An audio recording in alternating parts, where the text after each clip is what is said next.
மாற்று சமுதாயத்தை சார்ந்த மகளிர் அணி பொறுப்பாக கடந்த 15 ஆண்டுகளாக பொறுப்பு வகித்து இந்த சமுதாயத்திற்காக எத்தனை அதாவது மாற்று சமுதாயம் சொல்ல முடியாத அளவுக்கு இந்த வன்னியர்கள் என்ன உடன் பிறந்தவர்களாக நடத்தும் வகையில நான் இந்த கட்சியில பயணிக்கிறேன்.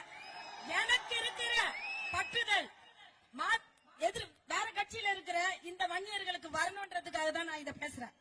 நான் மாற்று சமுதாயத்து பொண்ணு, எனக்கு இருக்கிற உணர்வு மற்ற கட்சியில 2 கட்சிகள் ஆண்டு கொண்டிருக்க கட்சியில இருக்க வன்னியர்களுக்கு வரணும்னு நான் பேசணும்னு நினைக்கிறேன்.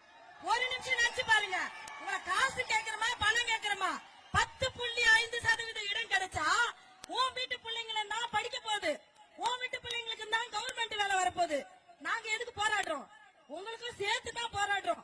இந்த ஒரு விஷயத்தை நினைச்சீங்கன்னா தயவு செய்து முதல்வர் ஐயா எங்களுக்கு நல்லபடியா தீர்வு காணுவாருன்னு நினைக்கிறோம். இல்லனா போராட்டம் புரட்சியா மாறும். அது அவர் கையில தான் இருக்குது.